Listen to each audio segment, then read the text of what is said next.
더불어민주당 이재명 대표가 사법부의 독립성이 철저히 보장돼야 한다면서 민주주의와 인권을 지켜온 대한민국 사법부를 믿는다고 했습니다. 25일 위증교사 혐의 1심 선고를 앞두고 나온 발언이어서 그 배경에 관심이 집중되고 있습니다. 국회 취재기자 연결합니다. 임성재 기자. 네, 국회입니다. 오늘 아침 민주당 지도부회에서 나온 발언이었는데요. 이 대표의 발언을 자세히 전해주시죠. 민주당 이재명 대표가 아침 회의에서 이 사법부를 향한 발언을 쏟아냈습니다. 다음 주 월요일 위증교사 사건 1심 선고를 앞두고 이 사법부 독립성의 보장을 강조하고 나선 건데요. 이 대표는 판결을 비판할 수는 있지만 사법부 전체를 싸잡아 비판하는 일은 바람직하지 않다며 이 헌법에 따라 민주주의와 인권을 지켜온 대한민국 사법부를 믿는다고 밝혔습니다. 관련 발언 들어보겠습니다. 법정에 끌려다녔지만 잠깐의 우여곡절을 거쳐서 결국 사필 규정에서 제자리를 찾아준 것도 대한민국의 사법부였습니다. 또 과거 검찰이 터무니없이 구속영장을 청구해 민주당 자체에서도 전열이 무너져 체포동의안이 가결됐지만 역시 영장 기각을 통해 제자리를 잡아준 것도 사법부였다고 강조했습니다. 그러면서 지금 이 순간에도 인권과 민주주의의 최후 보루로서 최선을 다하는 대다수 법관과 사법부에 감사와 존중을 전한다고 덧붙였습니다. 이 대표가 공직선거법 1심 유죄 판결 이후 일주일 만에 내놓은 이 같은 사법부 관련 메시지의 배경에 관심이 집중되고 있는데요. 일각에선 선거법 위반 사건 1심 유죄 뒤 지지자를 중심으로 사법부를 향한 비난이 이어지는 점을 염두에 둔 발언 아니냐는 해석도 나오고 있습니다. 국민의힘은 민주당 주도의 예산 심사에 강한 불만을 드러냈다고요. 어제 국회 운영위원회 전체 회의에선 야당 주도로 대통령실 특수활동비를 전액 삭감하는 안이 의결됐습니다. 대통령 비서실 국가안보실의 특활비 82억여 원을 삭감한 건데 최근 검찰과 경찰, 감사원 등 사례가 반복됐습니다. 이에 국민의힘은 민주당이 국회의 예산심사권을 보복의 수단으로 쓰고 있다고 강하게 비판했습니다. 김상훈 정책위의장은 아침 회의에서 이재명 대표 등의 수사나 감사를 진행한 데에 대한 보복이라고 볼 수밖에 없다고 지적했습니다. 그러면서 예산은 국민께서 정부의 손발을 묶고 민주당과 이 대표의 범죄를 방어하라고 낸 혈세가 아니라고도 목소리를 높였습니다. 들어보겠습니다. 민주당은 이재명 범죄 방탄 위장 집회는 중단하고 국회에 예산 심의권부터 정상적으로 되돌려 놓기를 바랍니다. 서범수 사무총장 역시 민주당의 보복성 예산 심사를 비판하면서 이 정쟁과 공세만 일삼게 되면 민심도 민주당을 떠날 거라고 비판했습니다. 우원식 국회의장이 최상병 순직 사건 진상규명을 위한 국정조사 특위 구성을 촉구했다고요? 우원식 국회의장은 기자회견을 열고 최상병 순직 사건 진상규명을 위한 국정조사 절차에 착수하겠다고 밝혔습니다. 그러면서 여당과 야당에 오는 27일까지 국정조사 특위위원을 선임해달라고 요청했습니다. 우 의장은 국민의 절대 다수가 사건 수사 과정에서 방해와 외압, 은폐 시도가 있었다는 의혹을 가졌는데 이 국회가 의결한 특검 법안은 대통령 제2요구권 행사로 실현되지 못했다며 이 국회 차원에서 조사에 나서는 국정조사가 필요하다고 설명했습니다. 관련 발언 들어보겠습니다. 특검 법안을 의결했지만 대통령의 제2요구권 행사로 실현되지 못했습니다. 이제 국정조사가 불가피하다는 것이 국회의장의 판단입니다. 민주당 역시 국민의힘이 거부할 명분은 없다며 이 국정조사 추진에 나서라고 여당을 압박하는 입장인데요. 이 국민의힘은 최상병 순직 사건 국정조사는 수용할 수 없다는 점을 분명히 해온 만큼 우 의장의 요구를 받아들이지 않을 거로 보입니다. 이 정쟁을 위한 야권의 의도가 뻔한데 이에 응할 수는 없다는 취지입니다. 아침 회의에서 나온 배준영 원내수석 부대표의 관련 발언 들어보겠습니다. 정쟁만을 양산하는 국정조사는 사양하겠습니다. 그리고 마른 수건을 쥐어딴다고 더 나올 것은 없을 것입니다. 특히 국정조사는 그간 여야 합의 정신으로 진행돼 왔다는 점을 재차 강조했습니다. 하지만 우 의장은 이번 정기국회안의 절차에 착수하겠다는 입장이어서 이 최상병 국정조사가 이 향후 전국의 또 다른 뇌관이 될 것으로 보입니다. 지금까지 국회에서 YTN 임성재입니다. 이재명 민주당 대표가 어제 공직선거법 위반 1심 판결에 항소한 데 이어서 검찰도 오늘 항소를 제기했습니다. 양측의 법정 공방도 2라운드로 이어지는 가운데 오는 25일엔 위증교사 사건 1심 선고도 이루어질 예정인데요.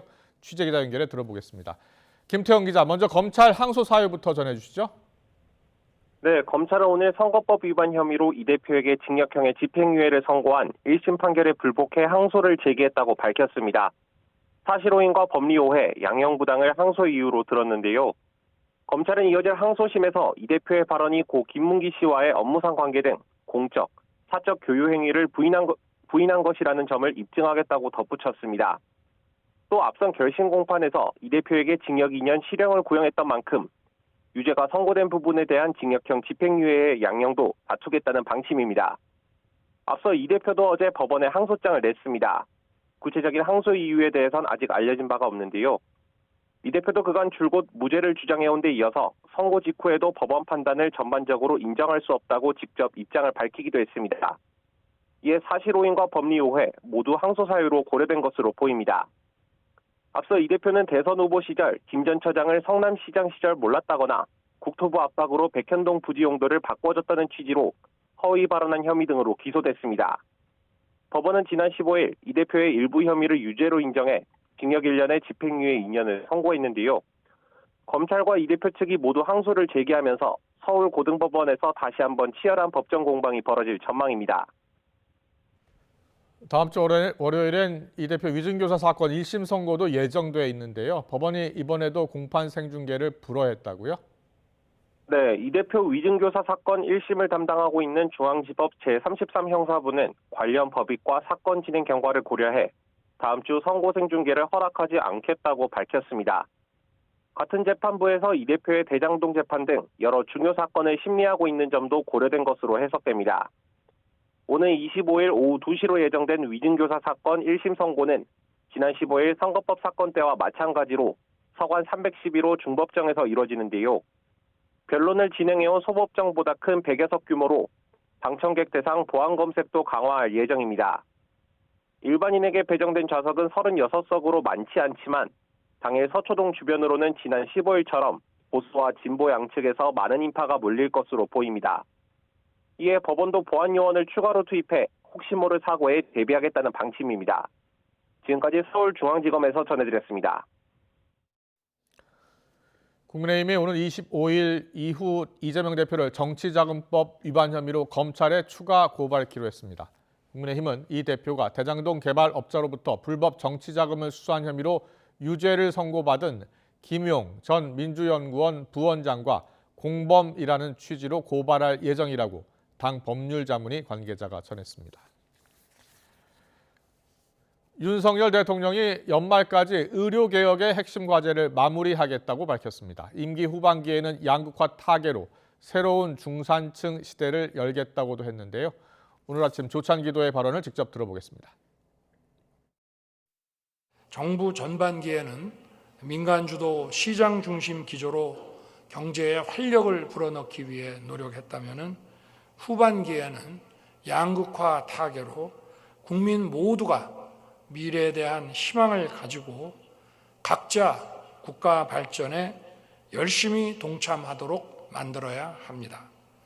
민생과 경제의 활력을 반드시 되살려서 새로운 중산층 시대를 열겠습니다.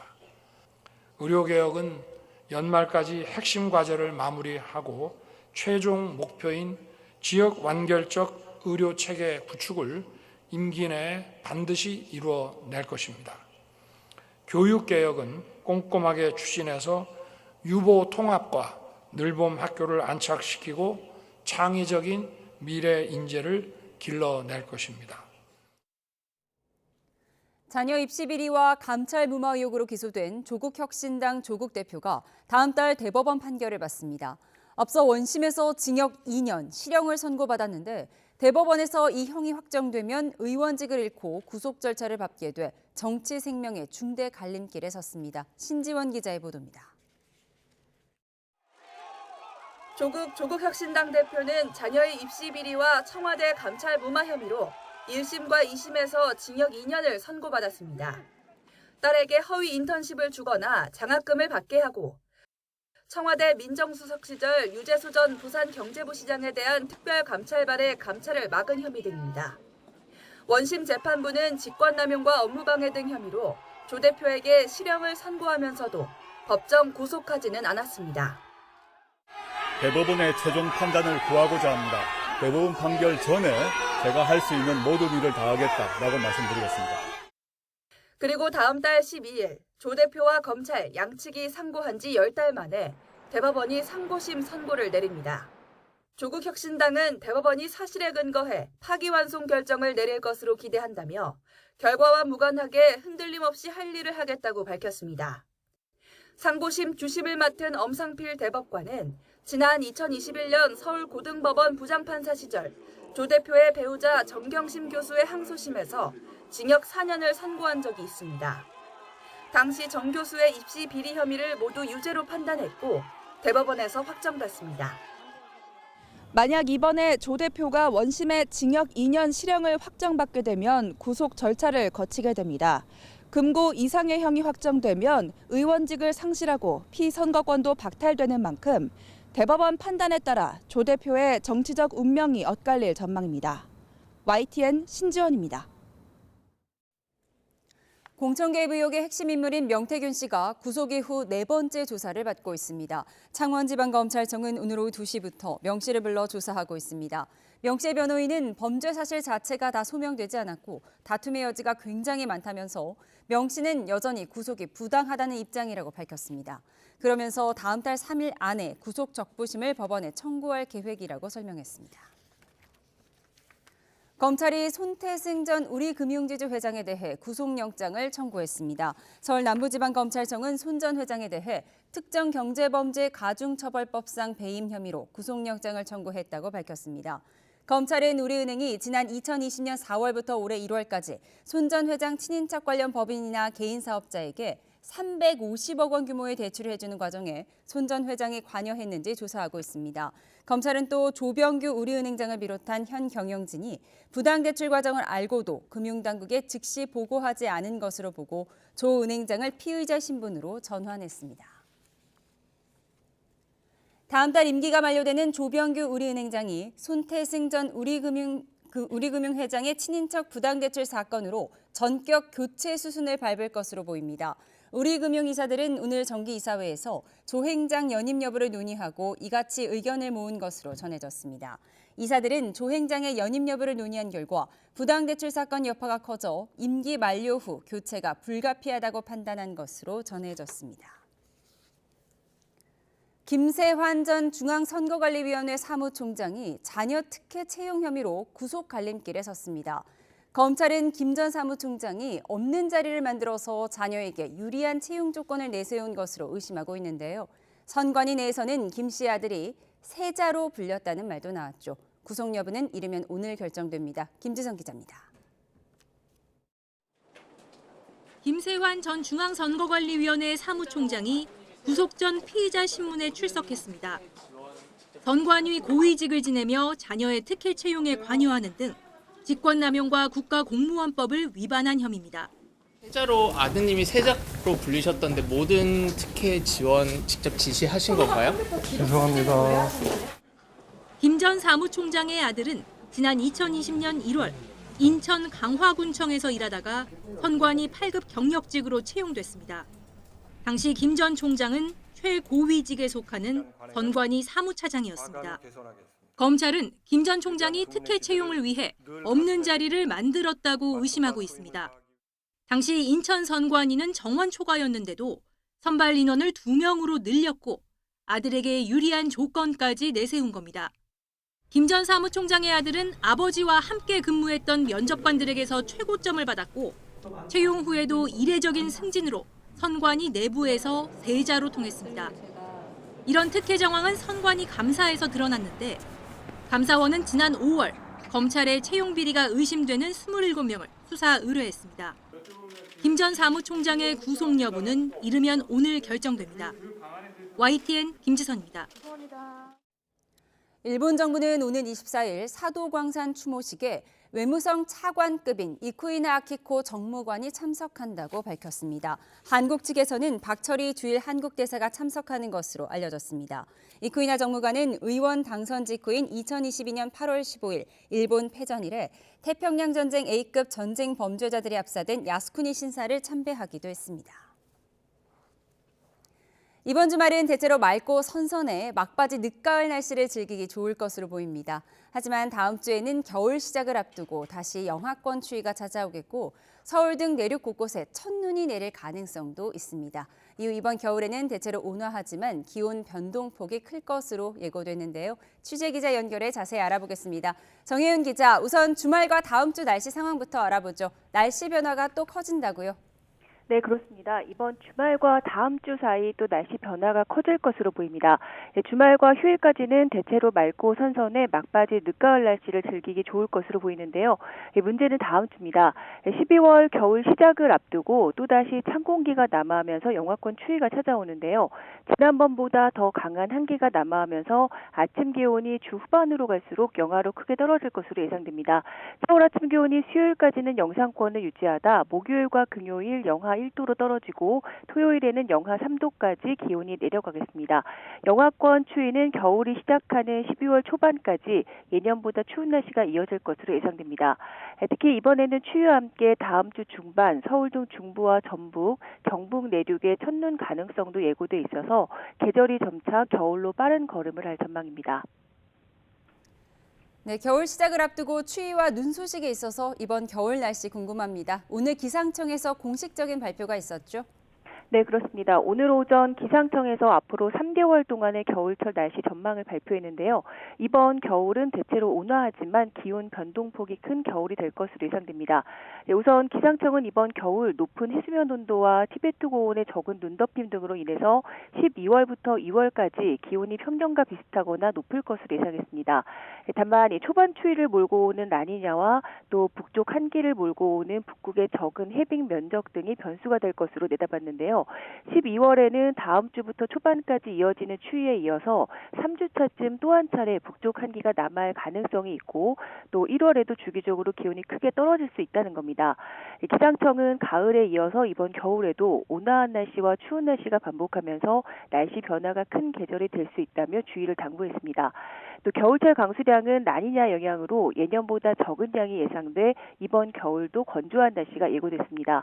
따라서 겨울철 지형적인 영향으로 눈이 많이 내리는 서해안과 영동 지역의 경우도 폭설이 잦기보다는 추위가 찾아올 때마다 비교적 적은 양의 눈이 내릴 수 있을 것으로 전망됐습니다.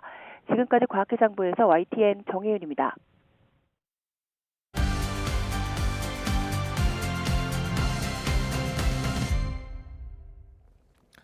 네, 정치의 겉과 속 들여다보는 정치원 시작하겠습니다. 오늘은 여상원 변호사, 김상일 정치평론가와 함께 분석해드리겠습니다. 어서 오십시오. 안녕하세요. 안녕하세요. 안녕하세요. 예. 네, 정치권 이슈 먼저 첫 번째 키워드 바로 보겠습니다. 이재명 대표, 감사와 존중이란 표현을 오늘 아침 회의 때 썼습니다. 위증교사 의혹 재판을 사흘 앞두고 이 대표가 사법부에 감사와 존중을 표했는데요. 직접 듣고 오겠습니다. 한때 잘못 가더라도 반드시 제 길을 찾아왔고 이런 사법부의 독립성과 양심 또 정의에 대한 추구가 이 나라의 민주주의를 지금까지 이끌어왔다라고 확신합니다. 무려 2년 동안 제가 저 법정에 끌려다녔지만 잠깐의 우여곡절을 거쳐서 결국 사필 규정해서 제자리를 찾아준 것도 대한민국의 사법부였습니다. 인권과 민주주의가 지켜질 수 있도록 최선을 다하고 계시는 대다수 법관들에게 그리고 사법부에 감사와 존중의 마음을 전해드리는 바입니다. 감사와 존중의 마음을 전해드리는 바입니다. 이재명 대표가 오늘 회의 때 이 발언을 하면서 모두가 이 발언을 왜 했을까 여러 해석이 나오는데 어떻게 보세요? 이게 만일 1심 선거법 위반 재판부에 이 말을 했으면 참 사법부를 존중한다. 자기에게 불리한 결과가 나와도 어떤 사법부가 내린 결론에 대해서 승복은 못하지만 존중한다. 이렇게 될 건데 지금 이 말씀이 나온 것은 아무래도 3일 뒤로 온 그 위증교사 사건의 재판부에 대해서 어떤 메시지를 주는 게 아닌가. 왜냐하면 1심 선거법 위반 재판에서 그동안 서초동 또 광화문 등에서 판사를 갖다가 어떤 심리적인 압박을 가하려는 시위를 한 게 아니냐. 이런 면이 결국은 1심 선거법 위반 사건의 결론이 자기도 예상하지 못했던 무죄도 물론 주장했지만 아마 더불어민주당이나 이재명 대표는 100만 원 미만의 어떤 자기 그 어떤 피선거권에 문제가 없는 걸 아마 희망했을 겁니다. 그런데 저도 사실 벌금이 한 300에서 500 될 것이라고 이야기한 적이 많은데 엄청난 형이 나왔지 않습니까? 이게 결국은 사법부 압박 어떤 투쟁 방식이 판사들에게 오히려 양형에 있어서 안 좋은 영향을 미친 것이다.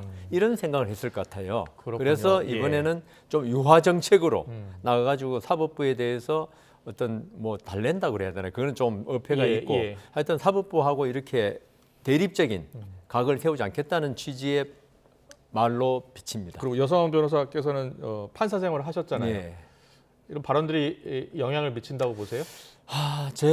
딴 판사님들은 어떻게 하는지는 제가 알 수는 없지만 제 경험이나 주위에 친한 그때 동료 법관들의 예를 들자면은 이런 말에 대해서 법관들이 저는 그 좋아하는 말인데 좀 둔감합니다. 어떤 외부 영향력에 대해서. 그래서 비록 이런 말씀을 하셨지만 크게 이미 결론에는 영향을 못 줄 것이다. 저는 그렇게 생각합니다. 그렇군요. 네, 이 위증교사 선고를 1심 선고를 사흘 앞두고 나온 발언인데 여성원 변호사는 일주일 전 선거법 1심 선고 당일 아침에 이 발언을 했으면 어땠을까 또 이렇게 이야기해 주시네요. 어떻게 보세요? 뭐 당일이든 아니든 국가의 제도를 존중하는 말은 지도자로서 해야죠. 안 그러면 지도자들이 그런 말을 안 한다면 국민들은 어떻게 되겠습니까? 더 존중을 안 하게 되는 겁니다. 윗물이 맑아야 아랫물이 맑다는 얘기가 있죠. 윗물이 조금 더러워지잖아요. 아랫물에서는 이거는 아예 더러워도 된다라고 생각해서 완전히 물을 쓰레기로 만들 수가 있는 겁니다. 물이 깨끗해야 윗물이 깨끗하게 내려와야 우리가 좀 더 조심해야지 라고 생각을 할 수 있는 거죠. 그래서 저는 지도자들의 태도는 굉장히 항상 모범적이어야 된다고 생각하기 때문에 이런 얘기는 상시적으로 나와야 되고요. 오늘에 와서 이런 얘기를 하신 거는 다행스럽지만 저는 이렇게 생각합니다. 이게 롤플레이가 돼서는 안 된다. 다시 말해서 지도자가 그것도 최고 지도자가 야당의 최고 지도자가 이런 얘기를 했으면 그 밑에 사람들도 줄줄이 할 수 있게 해줘야지 최고 지도자는 그렇게 얘기를 하면서 자기 이해관계가 있으니까 그렇게 얘기하면서 밑에 추종 세력이나 지지층에서는 그런 얘기를 하는 거를 그냥 놔두고 두고 본다면 이것은 롤플레이다 이렇게 좀 오해를 받을 수 있는 여지가 있지 않을까. 그래서 좀 더 진정성 있게 이런 기조를 이어갈 수 있게 아래의 추종 세력과 지지층에도 이런 의사를 적극적으로 전달을 했으면 좋겠다 이런 생각이 듭니다. 오늘 이재명 대표는 사법부를 전체를 싸잡아서 비난해서도 안 된다라고 했어요. 근데 여야가 보통 이 법원의 중요한 판결 앞에서는 존중한다고 이야기하고 결과에 따라서 또 비판하고 또 옹호하고 하지 않습니까? 항상 그렇게 해왔죠. 그래서 이번 1심 결과가 어떻게 나오든지 여야가 가장 기본적인 자세가 됐으면 좋겠습니다. 잘 들었습니다. 근데 위증 선고가 이제 1심 선고가 사흘 앞으로 다가왔는데요. 다음 주 월요일 위증교사 의혹에 대해서 검찰이 일단 징역 3년을 구형했습니다. 이재명 대표 측은 일단 무죄를 주장하고 있고요. 자, 어떻게 전망하십니까? 제가 이재명 대표의 그 말을 단편적으로 제가 기록을 안 봤으니까 정확한 건 모릅니다만 들어보면은 김진성 씨 그 지금 위증을 했다고 해가 같이 재판받고 있죠. 쟁점이 되는 녹취록이 있죠. 보여주세요. 그런데 거기에 대해서 사실대로 말해달라. 그냥 있는 그대로 말해달라. 어차피 세월은 다 지났잖아요 라고 이재명 대표가 이야기했고 그런데 저 말만으로 결론이 나진 않는다. 근데 변론 요지서를 하나 보내드릴게요. 그래도 되고요. 지금 정확히 지적하셨는데 그 변론 요지서라는 게 뭐겠습니까? 이재명 대표의 무죄를 주장하는 변론 요지서입니다. 그러니까 그날 정의신문에 앞서 할 때 나올 검찰이나 여기 변호인의 반대 신문에 그 이재명 대표는 여러한 사실관계가 없다. 예. 지금 뭐 이건 조작이다. 뭐 이런 식으로 이야기하지 않습니까? 예. 그게 변론 요지서에 아주 자세하게 사실관계와 더불어서 적혀 있을 거라고요. 예. 그걸 김진성 씨가 미리 읽고 예. 뇌리에 넣은 다음에 예. 법정에 가서는 고개 입각해서 증언을 해달라 이 취지거든요. 아, 예. 그러면 변론 요지서, 그러니까 본인의 무죄를 주장하는 사실관계 법리에 관한 변론 요지서를 김진성 씨한테 보낼 이유가 없는 거죠. 예. 그래서 아까 말씀드린 사실대로 말하라. 이런 게 언뜻 들으면 이거는 무죄야 되죠. 무죄가 맞지 않습니까? 사실대로 말하는데 그게 왜 유죄입니까? 예. 유죄이 아니잖아요. 그렇지만 제가 말씀드리는 거는 이 사건의 전반적인 경위를 둘러싼 녹취록, 저런 변론 요지서를 텔레그램으로 보냈잖아요. 예. 이런 걸 볼 때 이거는 지금 이재명 대표가 요구하는 네. 증언을 해달라는 걸로 볼 수밖에 없기 때문에 저는 이 부분 안은 뭐 아직 결론은 모르겠습니다. 유죄가 낼 것으로. 예. 다만 형량이 어떻게 될 것이냐 그것만 지금 기다리고 있습니다. 예, 이재명 대표하고 김진성 씨 통화 녹취 내용은 2018년 12월 22일이었는데요. 쟁점은 이재명 대표가 경기도지사 시절 토론회에 나와서 검사 사칭 사건 유죄를 받았지만 누명을 썼다라고 주장을 했고 선거법 위반 혐의로 재판에 넘겨졌던 사안이었습니다. 근데 지금 이재명 대표 측은 그냥 있는 그대로 해달라고 했는데 저게 어떻게 위증교사냐라고 주장을 하고 있어요. 평론가께서는 많은 또 법조 지인들이 있지 않습니까? 네. 어떻게들 예상하고 있던가요? 그러니까 이 부분은 좀 이렇게 유죄 쪽으로 많이 예. 예측을 하더라고요. 예. 제가 그 지난번에 방송에서 말씀을 드렸는데 그때는 예. 판사들이 틀렸잖아요. 예, 틀려서 또 이게 공직선거법 맞으리라는 위반 부분. 1심 선고 그렇죠. 말씀하시는 예. 거잖아요. 예. 1심 선고에서는 무죄거나 100만 원 이하를 예측을 했었어요. 많이. 예. 근데 이제 그분들이 틀렸기 때문에 그렇군요. 이거는 맞을지 제가 잘 모르겠습니다만 그렇죠. 예. 왜냐하면 모르죠. 그분들이 예. 근데 전제한 건 있어요. 전제가 뭐였습니까? 기록이 많은데 그 기록을 다 읽어보지 않았다는 걸 전제해달라라고 말을 했었거든요. 예. 근데 실제로 그 지난번 한성진 판사의 판결도 예. 그 판사들이 무죄로 주장한 부분은 무죄로 나온 셈이에요, 결국은. 그렇군요. 그렇지만 언론에 나오지 않았던 부분, 기록에 있던 다른 부분에 대해서 유죄가 나온 거거든요. 네. 그렇기 때문에 뭐 100% 틀렸던 건 아니지만 하여튼 이번 건에 대해서는 그런 기록이 전부 다 검토된 게 아니라는 그 전제 하에 많이 유죄를 예측을 제 주변에 뭐 제가 그 개인 설문을 한 판사님들 같은 경우는 유죄를 예측했다 이 말씀은 드리고요. 예. 근데 개인적으로는 이런 생각이 듭니다. 교사의 의미를 어디까지로 볼 거냐에 따라 판사님들마다 좀 다를 것 같긴 해요. 예. 왜냐하면 저게 계속해서 있는 그대로 해달라는 거는 강조를 하잖아요. 예. 그러면서도 나한테 좀 유리했으면 좋겠다라는 쪽으로 약간 뭐라 그럴까요? 약간 부탁조 내지는 뭐 희망조로 얘기하는 것들이 있어요. 예. 근데 그걸 희망이나 부탁성의 표현으로 봐야 할 건지 교사로 봐야 할 건지 그건 제가 잘 모르겠는 게 그렇군요. 저도 민원을 예. 되게 많이 듣습니다. 예, 예. 그러면 민원을 공무원들한테 얘기할 때 이런 얘기를 해요. 재량 범위 안에서 해주세요. 네. 재량을 넘어가면 위법이 되니까 위법은 되지 않도록 재량 범위 안에서 해주세요. 이렇게는 얘기하지만 예. 이 재량 범위 안에서 해주세요. 이거를 압박으로 볼 것인지 아니면 그냥 그걸 지켜달라는 정말 기준으로 볼 것인지는 저도 이번 사건을 보면서 되게 애매할 수 있겠다 이런 생각이 많이 들었습니다. 이재명 대표가 또 변호사 출신이기 때문에요. 여러 가지를 고려해서 말했을 것이다라는 이야기도 있고요. 그런데 이제 지난해 9월이요. 이재명 대표에 대한 영장 청구가 기각이 됐는데 그때 그 기각 사유서 일부를 보면 위증교사 혐의에 대해서는 소명되는 것으로 보인다라는 게 들어 있었잖아요. 예. 물론 판사마다 다른 생각을 갖고 있기 때문에 이게 또 영향을 미치는 것은 아닌지 저는 크게 영향은 없다. 예. 뭐 일정 부분 영향이 있을지 모르는데 왜냐하면 소명이라는 건 뭐냐 하면은 예.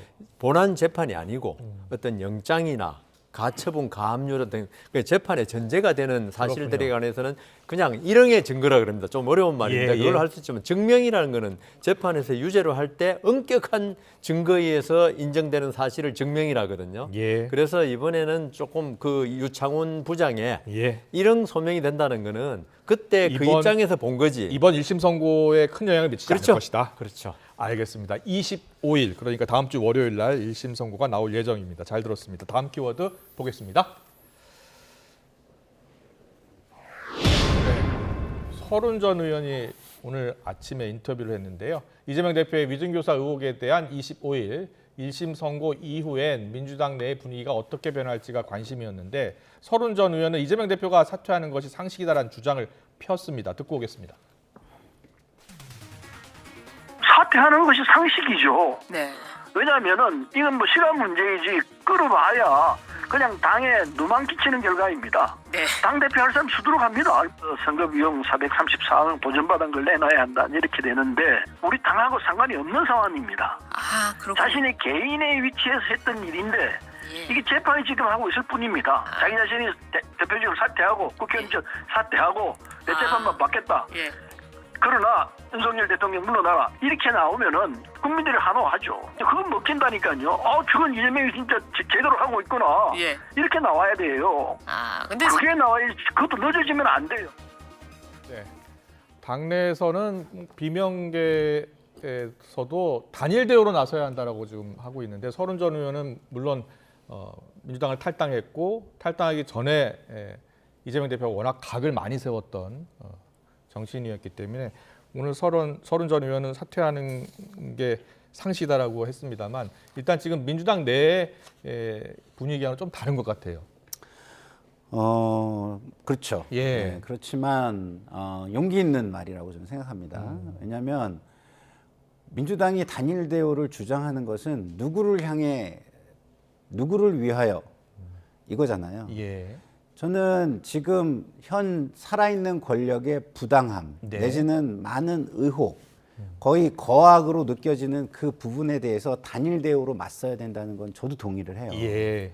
근데 그 단일 대우로 맞서기 위해서 우리가 그럼 상식에 벗어나는 모습을 보여주는 게 맞느냐 이 부분은 굉장히 큰 딜레마입니다. 왜냐하면 이재명 대표가 무너지면은 우리 쪽에 내부에 갈등이 생겨서 우리가 생각하는 거하게 맞설 수 없다라는 딜레마가 있기 때문에 이게 고민하게 되는 거거든요. 사실 서른 의원의 말씀이 맞아요. 예. 공무원들이 권력과 권한을 가지고 있기 때문에 예를 들어서 모든 공무원이 기소가 되잖아요. 예. 그러면 보직을 해임합니다. 그건 왜냐하면 부당한 위치에서 그 힘을 가지고 증거를 인멸하거나 그 상황을 모면하기 위한 뭘 할 수도 있고요. 그리고 지속적인 무언가 나쁜 짓을 할 수도 있기 때문에 보직을 해임해서 일단의 권한을 뺏는 겁니다. 예. 그러면 일반 공무원들은 전부 다 보직을 해임하는 그런 걸 하면서 더 권력을 가지고 더 권한을 가진 정치인, 국회의원에게는 보직 해임을 하지 않는다. 보직 해임이 아예 직을 파면하고 또 다른 거거든요. 권한을 잠시 직이나 이런 거를 빼앗는 거예요. 근데 지금 국회의원직이 날아가는 건 아니지 않습니까? 예. 그런데 대표의 권한을 가지고 이것을 계속 해나가는 게 맞냐? 그러면서 공무원들에게는 국감장에 나가서 당신 1심에 기소됐고 나쁜 짓 했으니까 보직 해야해야 되는데 왜 이런 조치 안 했어라고 장관을 질책할 그런 명분이 있는 것이냐? 이런 걸 본다면 서른 의원의 이야기는 전 의원의 얘기는 굉장히 상식적인 말입니다. 근데 우리 진영의 딜레마는 그게 아니라 예. 이 상식을 지키면서도 예. 우리 앞에 놓여 있는 우리가 생각하는 거악을 맞설 수 있느냐 이게 딜레마인 상태인 제 거죠. 생각에는 예. 25일 위증교사 사건 결과가 어떻게 되느냐에 따라서 민주당의 대응 방식이 좀 달라지지 않을까. 어떻게 달라질 것 물론 같습니까?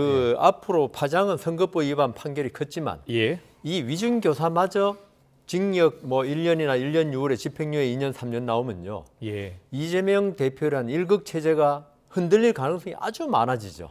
그러니까 서른 의원의 말이 설득력이 있게 되고 예. 그러니까 더불어민주당도 어떤 대안을 찾아야 된다는 어떤 절박감이 생기는 거죠. 그런데 만일에 위증교사에서 무죄가 나오거나 아주 가벼운 형이 나온다. 이러면 이재명 대표 체제가 좀 더 갈 수 있고 예. 이재명 대표는 이 선거법 위반 이 사건 때문에 더욱더 강하게 어떤 대여투쟁 아니면 윤석열 대통령 투쟁을 이어나갈 것이기 때문에 25일 위증교사 사건의 결론이 어떻게 되냐에 따라서 민주당의 대응 방식이 달라지지 않을까 그렇게 예측합니다. 알겠습니다. 오늘 나온 갤럽 여론조사를 잠깐 보겠습니다.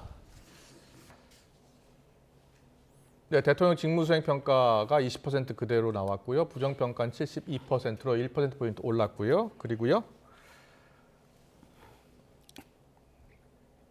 긍정평가 2위는 외교고 부정평가 1위는 김건희 여사 문제였습니다. 정당 지지도는 국민의힘 28%, 민주당 34% 이렇게 나왔고요. 이 공직선거법 위반 혐의에 대한 이재명 대표 1심 선고에 대해서 부당한 정치 탄압 42, 정당한 판결 43% 팽팽하게 나왔습니다. 어제 MBS 조사 때는 보여주세요. 적절한 판결이다 49% 나왔었고 잘못된 판결이다가 41% 나왔었습니다. 자, 여론조사 이재명 대표 1심 판결에 대한 여론조사가 나오고 있어요. 네. 예. 저는 이 여론조사 결과를 보면서 검찰이나 현 정권이 되게 아파해야 된다고 생각해요. 아파해야 된다. 자, 근대 국가에서 사회 갈등의 마지막 결정자가 법원입니다. 예. 근데 법원의 판단을 놓고서 지금 부당하다 아니면은 이게 긍정적이다 이게 팽팽하게 나온다는 게 말이 됩니까? 예. 그럼 그 근대 국가가 무너질 만한 사안인 겁니다. 자, 법원의 최종 결정으로도 그 문제가 해결되지 않는다면 그 다음에는 뭐가 되겠습니까? 예. 각자의 개별적 사적 구제력, 힘에 의한 문제 해결을 하려고 드는 시도들이 나올 수밖에 없어요. 굉장히 위험한 상황에 우리 사회가 봉착됐다는 걸 보여주는 건데 예. 저게 만약에 부당한 정치 탄압이다라고 한다면 그 사법부의 판단 때문에 저런 말씀을 하실까요? 아니에요. 사법부의 판단은 맞을 수 있으나 그 과정이 부당했기 때문에 이것까지 총체적으로 판단할 그렇군요. 때 이건 부당하게 느껴진다라는 표현입니다. 예. 그러면 저거는 현 정권과 검찰은요 굉장히 아파해야 한다라고 저는 생각을 하고요. 그다음에 요거 하나만 좀 더 짧게 말씀드리면 지금 이게 우리가 전체를 합친 것만 보는 거잖아요. 근데 중도를 뭐 그래픽이 마련이 안 됐을 텐데 더 설명해 주셔도 됩니다. 갤럽의 중도 여론조사를 보면은요 부당하다가 5% 높습니다. 중도층만 봤을 때. 중도만 봤을 때는 긍정적으로 이게 제대로 된 판단이다가 38%, 부당한 판단이다가 43%입니다. 그렇군요. 예. 제가 아파해야 된다는 대목이 이 대목이에요. MBS 조사에서는 오히려 긍정적인 답변이 조금 높았지만 며칠이 지난 이후에 나온 여론조사에서는 오히려 부정적인 판단이 높다라는 거. 이거는요. 자, 우리 사회가 앞으로 다가올 위기를 어떻게 극복해야 될 것인가라는 걸 지도자들이 뭐 학계가 됐든 종교계가 됐든 모든 사회 지도자들이 고민을 시작해야 될 단계에 왔다고 저는 생각합니다. 그렇군요. 자, 갤럽 조사를 잠깐 더 보여주세요. 제가 좀 더 설명을 드릴게요. 국민의힘 지지층 86%는 정당한 판결이라고 했지만 민주당 지지층의 79%는 부당한 정치 탄압이라고 했고요. 무당층에서는요. 정당한 판결이 43%, 부당한 탄압이 23%였는데 정치 성향을 중도층이라고 밝힌 응답자들의 경우에는 부당 43%, 정당 38%였습니다. 그렇죠. 이 부분 말씀하시는 거죠? 그 부분을 말씀드립니다. 네, 잘 들었습니다. 여성은 제가 볼 때는 지금 응답한 분들이 판결문이 한 160페이지 가까이 된다는데 그걸 보고 말씀하신 게 아니고요. 아까 우리 김상일 평론가 말씀하신 대로 이 선고가 있기까지의 과정도 중요하지만 저는 이념에 따른 대답이다. 그러니까 지금 제가 볼 때는 부당하다고 하는 분들, 이분들은 왜 김건희 여사나 이런 분들에 대한 어떤 수사나 이런 게 없으면서 한쪽에 편파적으로 갔느냐 이게 나타난 거지. 그렇군요. 그 판결 자체가 잘못됐다 이런 건 아닐 거고요. 그래서 근데 정당하다 한 분들, 이분들은 김건희 여사 문제보다는 이재명 대표 개인의 어떤 범죄에 중점을 둔 분들이거든요. 그래서 이 부분에 관해서는 우리 김상일 평론가 말씀대로 참 슬픈 좀 안 된 이런 여론조사 결과인데 어떤 사법부의 어떤 2년 2개월 동안 열심히 재판한 결과가 어떤 이념에 따라서 서로 갈라진다는 거 이건 참 저로서 안타까운 장면입니다. 안타까운 정도가 아니라 사실 저 위험하다고 보는 거예요. 그렇군요. 근대 국가는 제도에 의해서 갈등이 해소가 돼야 되는데 그 갈등 해소의 마지막 결정이 사법부거든요. 법원이 결정하면 대부분 지금까지는요. 그냥 받아들일 수밖에 없다고 생각하고 다 받아들였어요. 근데 지금은 아닌 거예요. 위험한 겁니다. 그래서 우리 국민들이 다시 생각해야 될 게 세력 균형이라는 거는 견제와 균형이라는 건 너무 중요하구나라는 걸 다시 느껴주셨으면 좋겠다 이런 생각이 듭니다. 알겠습니다. 잘 들었습니다. 내일 4차 장애 집회가 예정돼 있는데요. 민주당을 상징하는 파란색 옷 입지 않기로 했다고 합니다. 이에 대해서 국민의힘은 일반 시민인 척 참여하는 노골적 꼼수다라고 비판한 반면 김병주 최고위원은 자연스럽게 편한 옷으로 오란 취지라고 맞받았습니다. 서범수 사무총장, 김병주 최고위원 목소리 듣고 오겠습니다. 일반 시민인 척 집회에 참여하라는 노골적 꼼수가 흔히 보입니다. 민주당의 발언과는 반대로 집회가 거듭할수록 참여자들은 늘지 않고 여전히 자체 추산과 경찰 추산 참석이 내는 큰 차이를 보입니다. 참여인은 부풀리기 속임수로는 도저히 안 될 것 같아서 당원들을 일반인으로 둔갑시켜 일반 시민들이 많이 참여한 것처럼 보이게 하려는 또 다른 사기 수법이나 마찬가지입니다. 파란색 옷 입고 깃발도 좀 들고 뭐 원래 좀 이래야 되는 거 아니에요? 근데 사실 토요일 같은데 그 결혼식장에 갔다 오시는 분들도 있고 하잖아요. 그럼 별도로 파란 옷을 준비를 해야 되는 부담감이 있고 그렇지 말고 이것은 자연스럽게 편한 옷으로 오라는 취지인 거죠. 그리고 또 날씨가 추워지고 하니까 사실 파란 옷이 맞는 게 별로 없어요. 그래요? 롱패드를 이제 입어야 되는 시점이고. 네, 내일 장애 집회가 계속 이어지는 거잖아요. 그렇죠. 예, 4차입니다. 민주당 주도로도 하지만 또 시민사회단체가 또 하는 맞습니다. 집회도 따로 있습니다.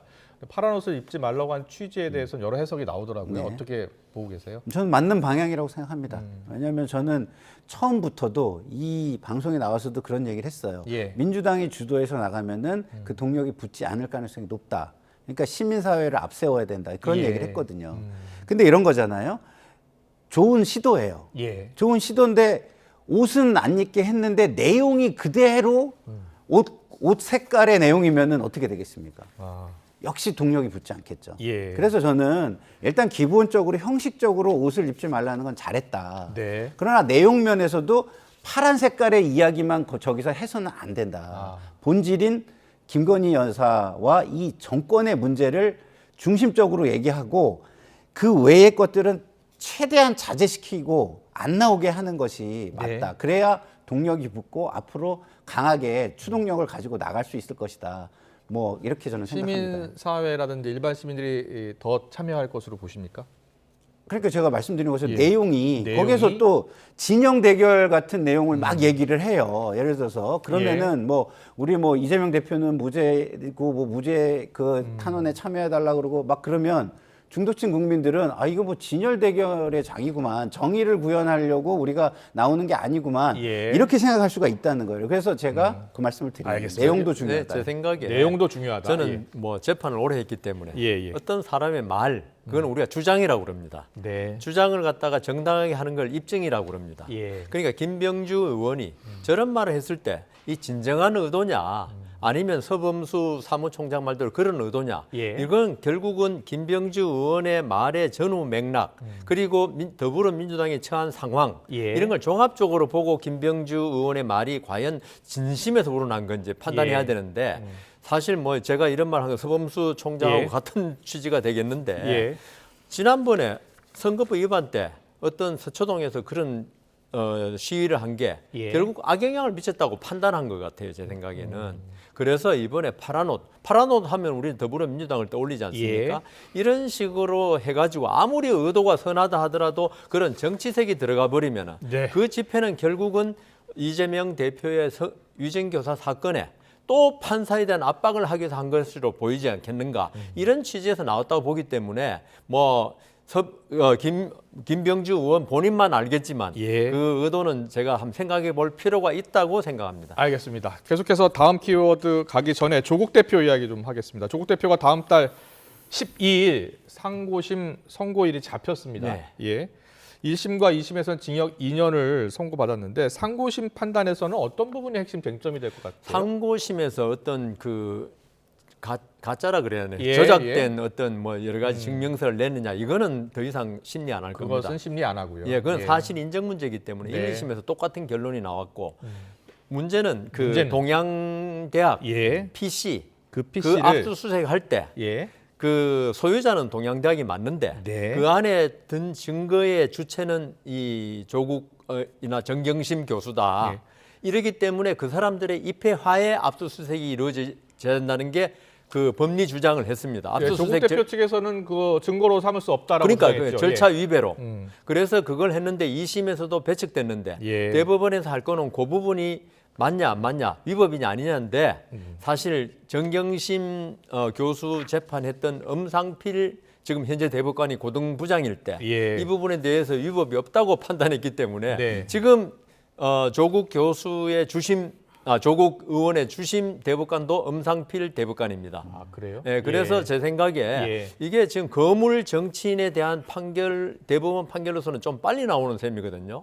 그래서 이번에 그 어떤 이 부분에 대한, 왜냐하면은 여기에 보면 그 이흥구 대법관, 그다음 노정희 대법관 좀 진보로 좀 분류됩니다. 이분들이 있음에도 제가 볼 때 이게 문제가 됐다면 저는 합의체로 갔을 겁니다. 왜냐하면 소부라고 4명이 하는 부에서 한 사람만 다른 의견을 내도 이게 저는 합의체로 가거든요. 거의 이견이 없었다는 거죠. 그래서 이 부분에 관해서는 아마 이 법리 주장이 조금 안 받아들여질 가능성이 있다 이렇게 생각됩니다. 이 대법원 상고심 선고 결과에 따라 향후 파장도 관심이 집중되고 있어요. 결과에 따라 어떤 파장이 예상됩니까? 글쎄요, 저는 그 위기이자 기회가 될 거라고 기회가 될 수 있다. 왜냐하면 조국 혁신당이 지난 총선에서 바람을 일으켰습니다. 근데 거기에 지금 다른 세력들이 붙지를 못해요. 그 이유는 뭐냐면 소위 말하는 조국 대표의 카리스마, 이것 때문, 색깔, 이것 때문이거든요. 그래서 일반 대중정당으로 변할 수 있는 기회일 수도 있고요. 다음 지방선거에 많은 좋은 세력들을 모아서 정말 바른 목소리를 내는 뭐 어떤 진영 논리가 아니라 정말 민심을 받아서 가는 정당, 대중정당으로 나가자, 이렇게 하면 기회가 될 수도 있는 것이고요. 그러나 이제 조국 대표의 그 카리스마를 이어서 쭉 가겠다, 그 색깔을 이어서 쭉 가겠다, 그러면은 위기가 되는 거죠. 왜? 그래서 가장 중심적인 인물, 상징적인 인물이 빠져버렸기 때문에 그 추동력이 상당히 약해질 겁니다. 그렇군요. 그래서 저는 이번에 조국 대표가 빠진 걸 기회 요인으로 삼기 위해서는 친문 진영의 사람들 중에서 비명 행사된 사람들이 많잖아요. 그런 사람들까지 다 폭을 넓혀가지고 다음 지방선거에 대책을 세우고 국민에게 이 당의 방향을 제시를 하면은 지금 대안이 굉장히 없어요. 사람들한테. 그 대안 없는 사람들에게 또 제3의 대안으로서 또 바로 설 수 있는 그 많이 이렇게 각광받을 수 있는 정당이 될 수 있는 기회도 될 수 있다는 생각이 듭니다. 알겠습니다. 대법원의 판단이 어떻게 나올지 좀 더 지켜보겠습니다. 다음 키워드 보겠습니다.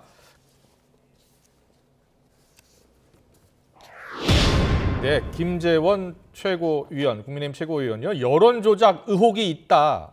당원 게시판 이야기입니다. 논란이 계속되고 있는데요. 어제 한동훈 대표가 불필요한 자중질환에 빠질 일이 아니다라고 말을 했는데 친윤계에서는 끝까지 뭉개고 넘어갈 수 있는 상황이 아니다라고 이야기했습니다. 특히 김재원 최고위원은 논란의 쟁점이 여론 조작 여부에 있다고 했는데요. 듣고 오겠습니다. 개선이 되느냐 아니냐의 문제가 아니고 당 게시판을 통해서 그 여론 조작이 있었느냐를 가지고 지금 논란을 벌이고 있는 거잖아요. 아마 당무감사가 진행이 되더라도 의혹 제기하는 사람은 똑같이 있을 거라고 봅니다. 계속 문제 제기를 하면 이 내부 분란은 이게 꺼지지 않거든요. 그래서 제가 보기에는 한동훈 대표께서 이 문제를 주도적으로 해결을 하셔야 되고. 당원 게시판 논란이 계속되고 있는데 오늘 김재원 최고위원은 매크로 의혹까지 있으니까 빨리 밝혀라. 2시간이면 해결될 일이다라고 이야기하고 있어요. 어떻게 보고 계세요? 저는 저런 주장을 하는 분들을 저는 이해를 못 하겠어요. 왜냐하면 자 이게 여론 조작한 거면은 수사 의뢰해가지고 범죄 의혹이거든요. 수사 의뢰해서 수사를 하고 한동훈 대표가 범죄를 저질렀는지 안 저질렀는지를 봐야 되는 거예요. 지금 경찰이 수사를 하고 있어요. 그렇죠? 그런데 한동훈 대표한테 당무감사나 이게 가족인지 아닌지 밝혀라, 이거는 도대체 무엇을 위해서 하는 건가요? 그 정의를 위해서 하는 건가요? 무엇을 위해서 하는 것 같습니까? 그러니까 저는 한동훈 대표의 정치적으로 흠집을 내거나 피해를 주기 위해서, 손실을 주기 위해서 하는 것이다. 이렇게뿐이 안 보이는 거예요. 그러면 한동훈 대표가 지금 당대표인데 거기를 그렇게 흔들고 흠집을 내려고 하는 이유는 또 뭘까? 그러면은 정권 재창출을 위한 건가? 아니면 당의 미래를 위한 건가? 아니면 정의를 바로 세우기 위한 건가? 이해가 안 되는 겁니다. 예를 들어서 당에서 대통령이 민심에 어긋나는 일을 해서 누군가가 그걸 비판하는 글을 썼어요. 그리고 그 비판이 좀 과해서 탈당하세요. 이렇게까지 썼어요. 그게 문제가 되나요? 그걸 징계해야 되는 겁니까? 그러면 똑같은 논리로 대통령에 대해서 그렇게 쓰는 사람들이 있다면 한동훈 대표한테도 그렇게 쓰는 사람들이 분명히 있을 거예요. 그러면 한동훈 대표가 그 사람들도 징계해야 되나요? 당무감사에서?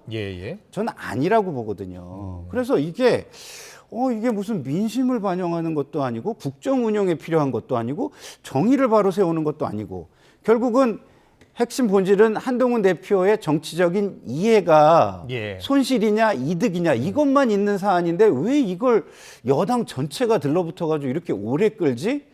전 이해가 가지가 않는 상황이 계속되고 있다 이런 생각이 거의 들어요. 다 말씀하신 절차적인 부분을 제가 말씀드릴게요. 절차적인 부분이요? 지금 말하자면 한동훈 대표와 그 가족이 의심을 받고 있잖아요. 그렇습니다. 그런데 지금 김재원 최고위원의 말씀을 들어보면 한동훈 대표가 해명하라는 건데요. 그렇습니다. 한동훈 대표가 당사자입니다. 지금 당사자로 있지는 않지만 당사자인 것처럼 그걸 해명하라는 건데 가족들, 이거를 한동훈 대표가 아니라고 한들 그게 어떻게 중립적인 판단의 판단이 아니지 않습니까? 그건 아까 말씀드린 자기 주장에 불과하지. 그런데 김재원 최고위원은 한동훈 대표 보고 빨리 해결하라. 당신이 아니면 아니라고 말해라. 이건데 이걸 검찰 출신인 그 김재원 최고위원이 어떤 이런 양방의 주장이 다를 때 판단을 본인이 해야 되는가? 한쪽 당사자가. 그건 아니지 않습니까? 그래서 지금 수사기관에 맡겨놨지 않습니까? 이게 여당, 야당의 어떤 고발 싸움도 아니고 같은 당내에서 이루어진 일이지 않습니까? 말하자면. 여기에 대해서 그 수사기관에서 판단하면 거기에 따르는 거지. 한동훈 대표가 아니라 그러면 그거 승복할 겁니까? 김재원 최고위원이? 그래서 이거는 지금 제가 볼 때는 그리고 이거는 상식적으로 한동훈 대표가 지금 윤한 갈등 속에 겨우 봉합이 되느냐 마느냐 한데 이걸 한동훈 대표가 나서가지고 그런 그 게시판에 글 올렸다는 건 도저히 상식적으로 이해가 안 되는 일이기 때문에 김재원 최고위원의 말은 좀 납득하기 힘듭니다. 알겠습니다. 계속해서 명태균 씨 관련 의혹 좀 이야기 좀 해보겠습니다. 명태균 씨 의혹 관련해서 어제 민주당이 녹취록을 내놨습니다. 보면은요, 6일 지방선거를 앞두고 재작년 4월 14일 당시 예비 후보였던 김진태 현 강원지사의 공천 배제 컷오프 결정했다가 강원지사 후보로 최종이 다시 또 결정이 됐는데 이 과정에서 명시 개입 의혹이 있다는 겁니다. 녹취록이 공개가 됐어요. 김영선 전 의원 공천 개입 의혹, 경남지사 공천 개입 의혹, 비서실장 인선 개입 의혹 계속 의혹들이 쏟아지고 있거든요. 어떻게 보고 있어요? 그러니까 이게 자꾸 여당은 명태균에게 초점을 맞추고 싶은 거예요. 근데 국민들은 그런 게 아니에요. 명태균은 상관이 없어요. 근데 명태균이 김진태를 살려줬다에 가로 열고 가로 닫고가 있는 거예요. 뭐죠? 명태균이 누구를 통해서 윤석열 대통령, 김건희 여사와 소통했다는 주장이잖아요. 그렇죠. 그러니까 이 부분을 알고 싶은 거거든요. 예를 들어서 국민들은 명태균 씨가 그렇게 대단한 사람이라고 생각하지 않습니다. 근데 대단한 사람과 연결이 돼 있느냐 안 돼 있느냐가 궁금한 거예요. 연결이 돼 있는 것처럼 보이는 정황들이 다 드러나고 있습니다. 그런데 무조건 명태균은 믿을 수가 없어, 허풍쟁이야, 이렇게만 지금 방어를 하거든요. 그러면 국민들은 더 의심하죠. 뭔가 캥기는 게 있으니까 저런 식으로 저런 전략을 쓰는구나. 이렇게 생각하지 않겠습니까? 그래서 저는 지금 여당이나 정권이 자꾸 이렇게 얘기할 게 아니라 명태균 씨와의 관계가 어떤 관계였고 그런 관계 속에서 명태균 씨 말을 들을 입장도 아니었고 듣지도 않았고 이런 거를 명확하게 해명해 주는 게 훨씬 빠른 길이다. 그리고 그게 정도다. 지금 그런 쪽으로 좀 힘을 쓰셔라 이런 부탁을 드리고 싶습니다. 김진태 지사 측 또 어제 또 입장을 밝혔습니다. 모두 사실 무근이라고요. 그런데 여 변호사님은 어떻게 보고 계세요? 결국 이게 이렇게 만든 거는 대통령실이나 어떤 여권에서 초기 대응을 잘못해가지고 마치 명태균 씨를 대단한 사람인 것처럼 만들어준 바람에 이 국민들이 명태균 씨가 혹시 개입하지 않았을까? 그러니까 사실관계가 안 밝혀지니까 그렇게 의혹을 가지는 데서 이 문제가 발생됐거든요. 예. 그래서 이건 자업자득이 될 수 있다. 여당이나 대통령실에. 네. 그래서 지금이라도 조금 사실관계를 어떻게 제대로 밝혀주면 만시지탄의 감은 있지만 예. 이렇게 해야지. 지금 명태균 씨 말에 그 더불어민주당 녹취록 계속 그 공개하고 예. 이렇게 끌려다니는 거는 이건 국정에도 이롭지 않고 예. 여당에도 이롭지 않고 정치 전반적으로 불신을 낳는 뭐 나스푸틴입니까? 예. 옛날에 러시아의 그 요성이라 그러죠. 네. 이런 것처럼 국정이 어떤 일개 개인의 입에 의해서 이렇게 좌우된다는 거 이건 결코 이롭지 않다 이렇게 생각합니다. 알겠습니다. 지금까지 정치원 풀어드렸는데요. 여성원 변호사 또 김상일 정치평론가와 함께했습니다. 잘 들었습니다. 고맙습니다. 감사합니다.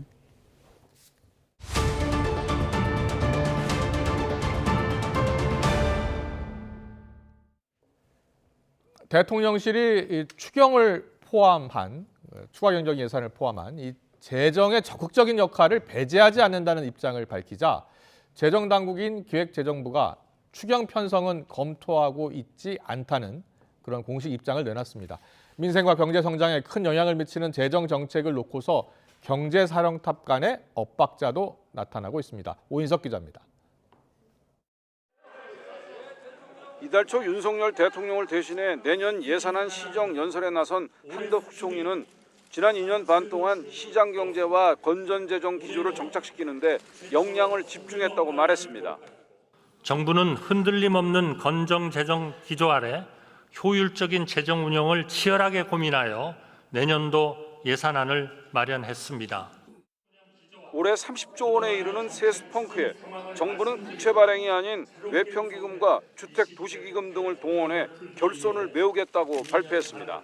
국가 채무를 늘리는 적자 국채 발행을 억제해 미래 세대의 부담을 최소화하겠다는 취지입니다. 하지만 내년도 예산안 국회 심의가 현재 진행 중인 상황에서 대통령실은 추가 경정 예산 편성 카드를 꺼내들었습니다. 대통령실 고위 관계자는 추경을 포함한 재정의 적극적인 역할을 배제하지 않으나 내년 초 추경으로 시기가 정해진 바 없다고 말했습니다.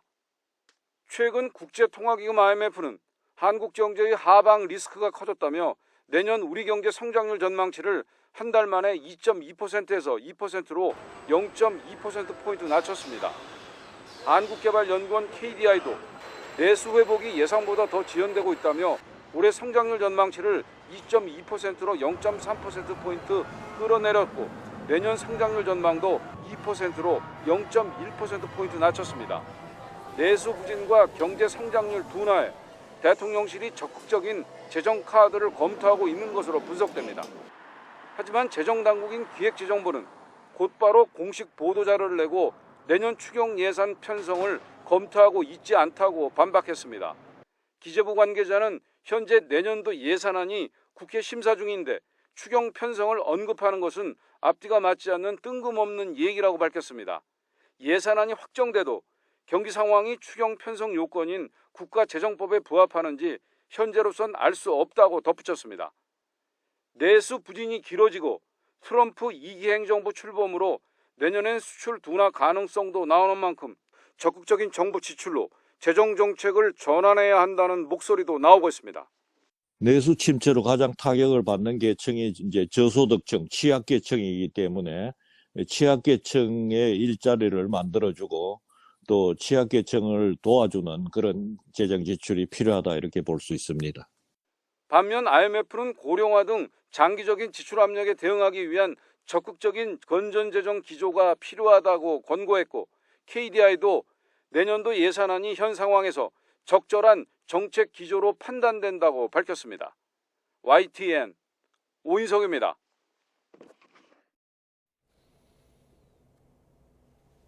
국민의힘 한동훈 대표는 대통령실이 추가 경정 예산 편성을 배제하지 않는다는 방침을 밝힌 것을 놓고서 지금 이 시점에서 추경을 논의하는 것은 혼란스러울 뿐이라고 말했습니다. 한 대표는 법대로라면 며칠 내에 내년도 예산안이 결정돼야 하는 것이라면서 그런 차원에서 정부에서도 지금 추경 논의는 맞지 않다는 입장을 최상목 부총리가 냈던 것으로 안다고 설명했습니다. 지난 9일 서울 도심 대규모 집회 당시 일부 집회 참석자들과 경찰이 충돌한 것과 관련해 양경수 민주노총 위원장이 경찰에 출석했습니다. 서울경찰청 공공범죄수사대는 오늘 양 위원장을 피의자 신분으로 불러 당시 집회 충돌을 미리 계획했는지를 조사하고 있습니다. 양 위원장은 조사에 앞서 기자회견을 열고 집회 참석자들의 행진을 가로막은 것도 폭력과 다툼을 유발한 것도 경찰이라고 주장했습니다. 김동연 경기지사는 최상병 순직 사건과 관련해 최근 검찰이 박정훈 전 해병대 수사단장에게 징역 3년을 구형한 데 대해 박정훈 대령은 죄가 없다고 주장했습니다. 김 지사는 오늘 오후 자신의 페이스북에 죄 지은 사람들이 죄 없는 사람에게 죄를 뒤집어 씌우고 있다며 이같이 쓰고 진실은 반드시 밝혀진다고 적었습니다. 문재인 정부 시절 고위 관계자들이 고고도 미사일 방어 체계 사드 배치를 늦추려고 군사작전 정보를 시민단체에 유출했다는 의혹에 대해 검찰이 수사에 착수했습니다. 서울중앙지방검찰청은 감사원이 정의용 전 국가안보실장과 정경두 전 국방부 장관 등 4명을 군사기밀보호법 위반 등의 혐의로 수사 의뢰한 사건을 공공수사 3부에 배당했습니다. 김정은 북한 국무위원장이 과거 미국과의 협상을 통해 적대적 대북 정책을 확신하게 됐다면서 최강의 국방력 확보 의지를 거듭 천명했습니다. 트럼프 전 대통령의 재선으로 북미 대화가 재개될 수 있다는 관측에 일단 선을 그으면서 사실상 협상 재개 조건을 내건 거란 분석이 나오고 있습니다. 이종원 기자의 보도입니다. 지난해에 이어 다시 열린 북한 무장장비 전시회에서 김정은 국무위원장이 개막 연설에 나섰습니다. 김 위원장은 미국과 협상으로 갈 수 있는 곳까진 다 가봤다며 결국 확인한 건 철저한 힘의 입장과 변할 수 없는 적대적 대북 정책이었다고 말했습니다.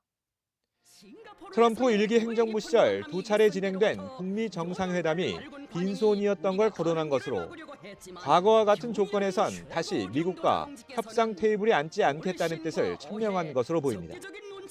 직접적인 언급은 없었지만 사실상 트럼프 재선 성공에 대한 첫 반응을 내놓은 셈입니다. 국방력 강화에 매진하고 비핵화 협상에 절대 나설 뜻이 없다는 점도 거듭 강조했습니다. 계속 갱신하고 첨단화해 나가야 한다고 하시면서 우리 당과 정부는 보다 높은 군사 기술력. 무장장비 전시회엔 대륙간 탄도미사일 ICBM을 포함해 올해 북한이 공개했던 각종 무기 체계가 총 집결됐습니다. 지난달 31일 처음 시험 발사한 화성 19형과 지난해 4월 등장한 화성 18형 등 고체 연료 ICBM이 전시됐고 극초음속 미사일과 정찰 위성 발사체 등 온갖 군사 장비를 끌어모아 과시했습니다. 특히 얼마 전 김정은이 대량 생산을 지시한 자폭형 등 무인기 6정도 전시됐는데 러시아 수출을 염두에 둔 거란 분석도 나옵니다. 북한은 지난해 8월 열린 무기 전시회에 쇼이구 당시 러시아 국방장관을 불러 김정은 위원장이 직접 안내까지 했고 이후 러시아 포탄 수출로 이어졌습니다. 러시아에 대한 무기 수출이 지속적인 무기 현대화 또는 핵무력 고도화를 위한 중요한 재원이 될 수가 있다. 통일부는 러시아와 북한 간의 무기 거래는 명백한 유엔 안보리 결의 위반이며 국제사회의 규범을 훼손하는 불법적 행위라는 점을 분명히 한다고 밝혔습니다. YTN 이종원입니다. 어제 러시아가 우크라이나를 향해서 발사했던 것은 핵 탑재가 가능한 신형 무기, 극초음속 중거리 탄도 미사일이라고 오늘 러시아가 밝혔습니다. 네, 우크라이나가 먼저 미국과 영국의 미사일을 사용한 것에 대한 대응 조치로 양측 모두 천일 동안 자제해왔던 장거리 미사일 사용의 금기가 해제된 셈입니다. 미국의 정권 교체기에 중대 기로를 맞은 러시아와 우크라이나 전쟁 짚어보겠습니다. 민정훈 국립외교원 교수 모셨습니다. 어서 오세요. 어서 오십시오. 네, 오늘 주요 언론이 다 보도를 한 것은 우크라이나 발이었어요. 우크라이나가 러시아가 ICBM 쐈다, 대륙간 탄도미사일을 쐈다라고 주장했기 때문에 관련 보도가 나왔는데 러시아에서 아침에 푸틴 대통령이 ICBM 아니다라고 한 거잖아요. 그 인터뷰 내용을 먼저 듣고 들을까요? 오겠습니다. 네. В ответ на применение американского и британского дальнобойного оружия 21 ноября текущего года российские вооруженные силы нанесли комбинированный удар по одному из объектов оборонно-промышленного комплекса Украины. В боевых условиях было проведено в том числе и испытания одной из новейших российских ракетных систем средней дальности. В данном случае с баллистической ракетой в безъядерном гиперзвуковом оснащении. 네, 푸틴 대통령이 저렇게 이례적으로 직접 입장을 밝혔어요. 그렇습니다. 예. 굉장히 이례적이죠. 예. 그러니까 미국 러시아와 우크라이나가 어떠한 이해관계를 지금 가지고 있는지 극명히 보여주는 것이죠. 그렇군요. 예. 또 우크라이나가 장거리 탄도미사일 ICBM을 러시아가 발사했다고 얘기한 것은 그걸 누구한테 들으라고 얘기를 하겠습니까? 미국, 영국. 그렇죠. 뭐, 미국, 영국인데 사실 그 거리상으로 보면 ICBM이 필요한 그 국가는 미국이거든요. 그러니까 그렇죠. 중거리 탄도미사일 갖고 충분히 영국이라든지 유럽을 다 커버할 수가 있기 때문에 그러니까 푸틴 대통령 입장에서는 ICBM이 아니라 이제 중거리 탄도미사일 IRBM이라고 얘기를 하잖아요. 미국을 그러니까, 향한 것은 아니다. 그렇죠. 우크라이나에서는 미국에게 메시지를 던지기 위해서 러시아가 대응을 했는데 ICBM으로 대응했다. 그것의 궁극적인 목표는 미국이다. 이렇게 메시지를 전달한 것이고 그 메시지에 이제 그 중대성을 파악한 러시아 입장에서는 그렇지 않다. 우리는 IRBM을 해가지고 중거리 탄도미사일. 그러니까 이번에 그 에이테킴스라든지 영국의 중거리 미사일이라든지 이런 장거리 미사일이 이제 러시아 본토로 타격할 수 있도록 미국과 영국이 허용해 줬잖아요. 네. 그리고 그게 이제 발사가 됐기 때문에 사실 러시아 입장에서 그게 대응을 해줘야 됩니다. 대응을 해주면서도 이제 트럼프 당선인이 집권할 그런 상황을 대비해서 이제 그 협상이 진행될 가능성이 있잖아요. 그렇기 때문에 그 부분에 대해서 이제 조율을 해야 되는 거거든요. 그렇기 때문에 영국이라든지 나토 동맹들이 이제 러시아의 장거리 미사일 사용하는 것을 허용해 줬기 때문에 그거에 대해서 대응하면서 중거리 미사일을 쏴서 유럽의 나토 동맹은 다 우리의 미사일의 사정거리 안에 들어와 있다는 것을 보여주는 거고 그렇지만 미국과의 협상 가능성을 대비해서 ICBM 아니다. 이렇게 선을 긋는 굉장히 치열한 외교적 공방을 펼쳤다 생각합니다. 네. 중거리 미사일이라고 해서 사거리가 한 5,000km 정도로 확인이 되고 있는데 그런데 핵 탑재가 가능한 신형 무기라고 해요. 이 신형 무기는 어떻게 해석해야 할까요? 아무래도 러시아가 갖고 있는 핵 능력을 이제 과시하는 것이고요. 그러니까 이번에 미국과 영국이 그 장거리 미사일을 우크라이나에게 제공해주고 그것을 러시아 본토로 사용하는 것을 허용해 줬잖아요. 그것에 대응하기 위해서 러시아는 보다 강력한 무기 수단이라는 핵무기를 사용하겠다 이렇게 엄포를 놨거든요. 그 부분에 대해서 사실 미국 당국에서 꿈쩍하지 않는다. 그냥 콧방귀를 꼈단 말이에요. 그러니까 그 부분에 대해서 울컥하는 부분도 있었겠죠. 그렇기 때문에 이번에 핵탄두를 탑재하진 않았지만 핵탄두가 탑재 가능한 신형 미사일이고 속도가 마하 10이라고 이제 주장을 하기 때문에 이것을 격추할 수 있는 현대의 어떤 방어 시스템 없다 이렇게 얘기를 하는 거죠. 그만큼 러시아의 핵 능력이 우월하기 때문에 우리를 우습게 보지 말아라 이런 메시지를 보내서 우리를 우습게 보지 말아라는 메시지. 그리고 미국을 향해서는 ICBM이 아니다. 협상할 뜻도 있다라는 것을 간접적으로 내비친 것이라고 했잖아요. 푸틴도 실제로 협상할 의지가 있는 것 같습니까? 그렇습니다. 푸틴 대통령 같은 경우는 계속 지속적으로 얘기를 했어요. 조건이 맞으면 협상을 시작하고 협상에 응할 여지가 있다고 계속 얘기를 했는데 워낙 내거는 조건 자체가 우크라이나라든지 나토 회원국들이 받아들이기 어려운 조건부 협상 그렇습니다. 조건을 내놓고 지금 같은 경우에도 내건 그 조건이 그런 거죠. 우크라이나가 나토에 가입하는 것은 허용되지 않는다. 그리고 자신이 지금 그 러시아가 점령하고 있는 우크라이나 영토의 대부분을 인정해 주면서 협상을 진행하겠다 이런 얘기를 하고 있기 때문에 우크라이나 입장에서는 받아들이기 쉽지 않은 거죠. 그렇지만 협상이 진행된다면 우크라이나나 러시아 모두 유리한 입장에서 고지해서 협상을 시작하고 싶기 때문에 굉장히 높은 수준의 어떤 협상 출발점을 제시하고 있다 이렇게 생각하고 저희가 있습니다. 그래픽을 준비했죠? 푸틴이 제시한 협상 조건 그래픽 준비되면 보여주시죠. 네, 두 가지죠. 크게 우크라이나의 나토 가입 포기 조건이 있고요. 그리고 러시아가 차지한 우크라이나 영토는 양보할 수 없다는 거잖아요. 이게 성사 가능성이 있을까? 이 부분이 궁금한데요. 지켜봐야 될 것 같습니다. 아무래도 가장 중요한 그 재협상의 조건은 뭐냐면 그것은 이제 우크라이나가 나토에 가입하지 않는 거예요. 이 부분에 대해서는 어느 정도의 어떤 조율 가능성이 있다고 생각을 합니다만 영토 부분에 있어서는 굉장히 어떤 그 치열하게 협상을 할 거라고 생각을 하고 있습니다. 그러니까 지금 화면 나오는 것처럼 도네스크라는 루안스크 이런 부분에 있어서 러시아가 80% 70%까지 점령했다 얘기가 나오고 있기 때문에 이 부분을 러시아가 다 내줄 수는 없는 거죠. 러시아 입장에서는. 그렇다고 우크라이나 입장에서 중요한 그런 그 요충지를 다 뺄 수는 없지 않겠습니까? 그러니까 이 부분에서 어떻게 정확하게 영토를 분할할 것이냐 이 부분에 대해서 지난한 협상이 진행될 거라고 생각을 하고 있습니다만 어쨌든 예. 트럼프 대통령이 이제 이 길을 시작하게 되면 이렇다면 협상이 시작하게 될 거고 그 부분에서 이제 치열하게 협상을 시작하면서 그러면서 지난하게 끌고 가면서 이제 협상을 할 거기 때문에 아무래도 그렇게 된다면 모든 역량에서 여유가 있는 러시아에게 유리한 방향으로 가지 않을까 이렇게 생각하고 있습니다. 그래요? 예. 우크라이나가 저거 받아들일 수 있겠습니까? 우크라이나도 많이 지쳤죠. 국민들도 이제 전쟁 피로가 굉장히 크고, 네. 그러니까 젤렌스키 대통령에 대한 국내적 지지도 굉장히 약해진 상황이거든요. 예. 그렇기 때문에 이러한 상황을 고려해 본다면 우크라이나 내부에서도 심각한 동요가 일어날 수 있고 차라리 그렇다면은 영토를 어느 정도 포기하면서도 전쟁을 끝내는 것이 이게 현실적인 대안이 되지 않겠느냐 이렇게도 받아들일 수 있기 때문에 예. 상황을 좀 지켜봐야 될 것 같습니다. 그렇군요. 네, 우크라이나 국민들이 지금 전쟁의 피로감을 느끼고 있다는 이 부분 얼마 전에 여론조사 결과가 나왔는데 그래픽이 준비되면 보여주시면 좋겠습니다. 네, 국민들도 많이 지쳐가고 있는 가운데 그래픽을 보여주시죠. 네, 이런 가운데 외신에서는 공식 평화조약 없이도 번영과 안보를 유지하는 한국 모델이 해법이 될 수도 있다. 뭐 이런 분석도 나오더라고요.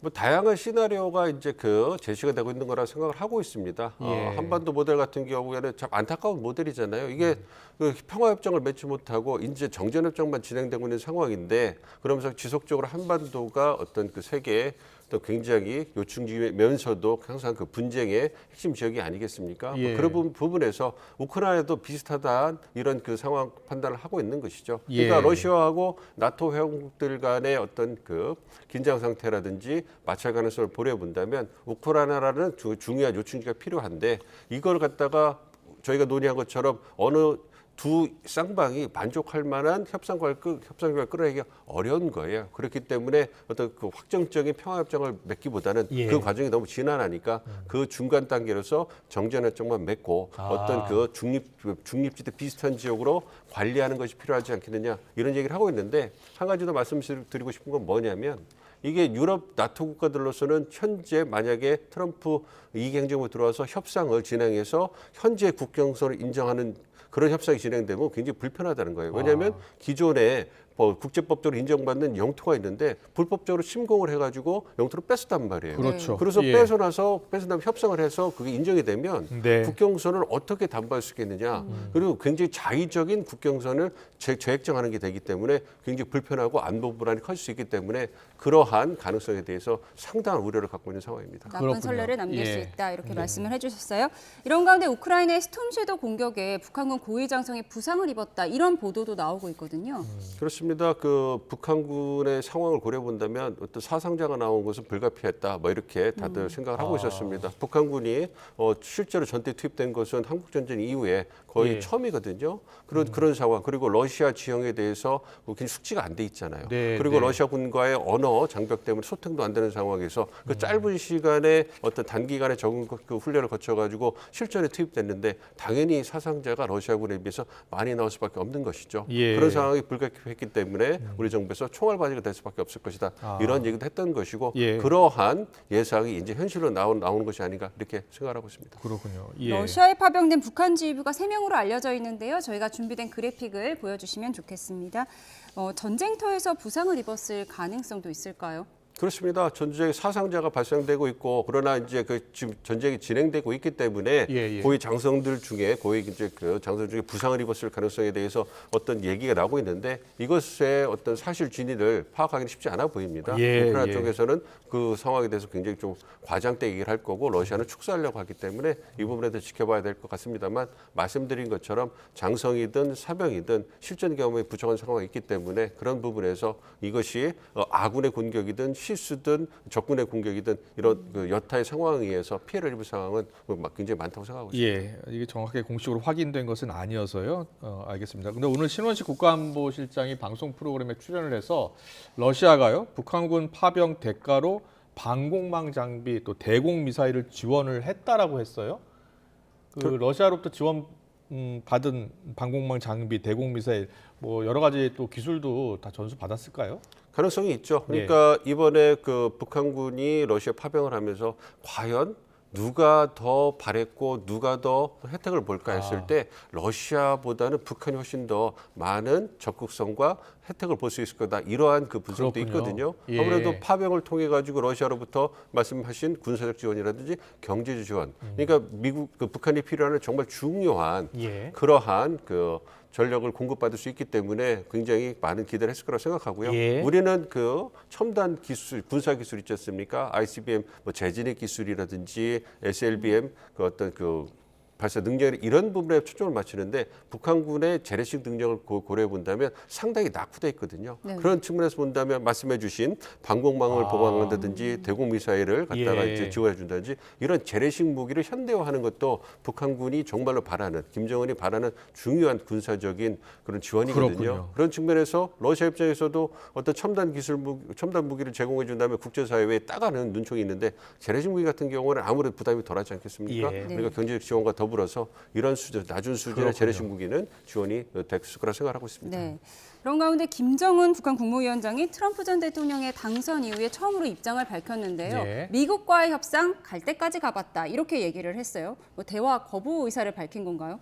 그렇지는 않을 것 같고요. 네. 이제 대화를 하기 위한 그러한 토대를 만든 거라고 몸값 생각하고 높이기입니까? 그렇습니다. 예. 예, 협상력을 높이기 위해서 이미 해봤는데 그 제로되지 않았다. 그리고 굉장히 잘 알려진 것처럼 2019년 하노이 정상회담 실패 이후에 절치부심이 많지 않았습니까? 그렇죠. 그렇기 때문에 그 이후에 그 핵무력을 그 고도화하기 위해서 많은 노력을 기울였고 상당히 진전을 거뒀다고 보고 있기 때문에 당연히 협상력을 높이기 위한 노력을 기울일 거고요. 그다음에 예. 몸값도 높아졌다고 생각을 할 겁니다. 그렇기 그렇군요. 때문에 이제 갈 때까지 가봤다. 그래서 재협상 가능성이 선을 그으면서 얘기한 것이 예. 브리핑 해주신 것처럼 안보를 위해서 최강의 국방력을 확보해야 된다. 아. 얘기를 하고 있지 않습니까? 예. 그러니까 협상에 나서기 전에 최고로 몸값을 올리고 나서 예. 분위기가 만들어진다면 조용하게 다시 협상에 나오지 않을까 이렇게 생각하고 있습니다. 그렇군요. 결코 거부하는 것은 아니다. 오히려 대화하고 싶다라는 메시지일 수 있다라는 말씀 해주셨습니다. 잘 들었습니다. 민정훈 국립외교원 북미유럽연구부 교수와 함께했습니다. 고맙습니다. 고맙습니다.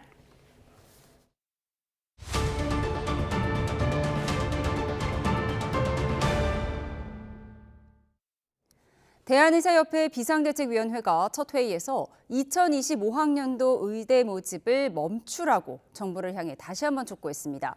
비대위는 교육 파탄을 막기 위한 거라고 주장했지만 내년도 정원 조정은 어렵다는 정부의 입장도 강경해서 접점을 찾기 어려운 상황입니다. 김주영 기자입니다.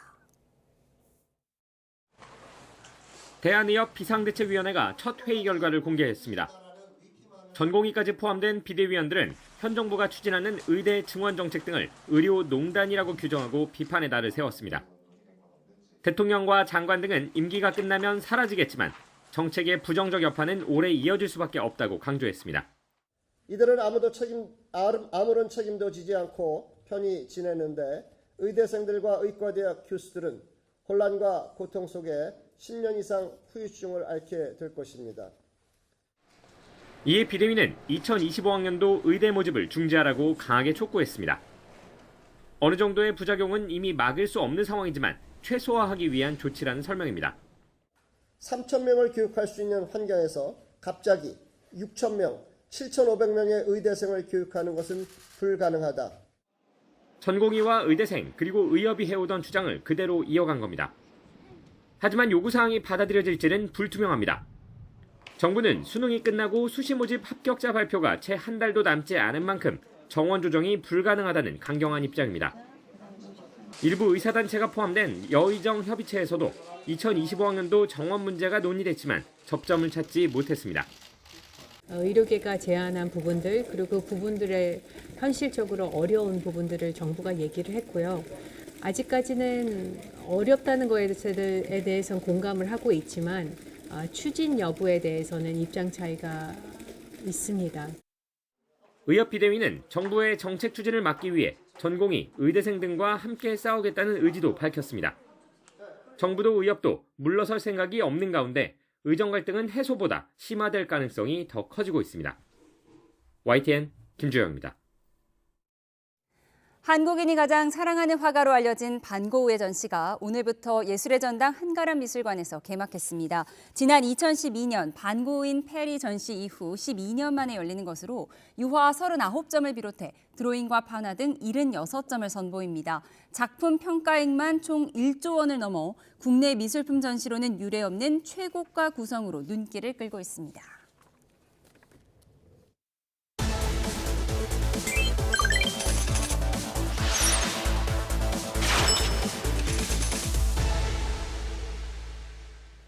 경제 이슈 친절하게 풀어드리는 경제픽 시작하겠습니다. 오늘은 박기환 기자와 함께합니다. 어서 오세요. 어서 오십시오.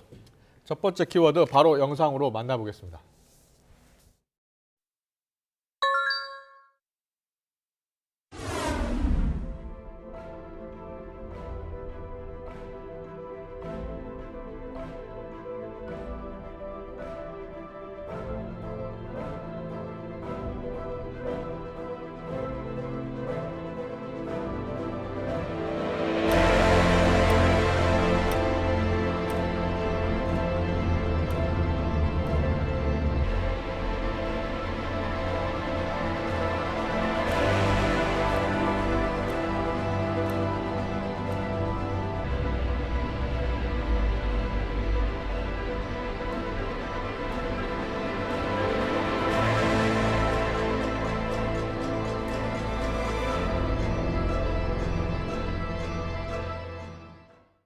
죽음의 땅에서 찾은 리튬.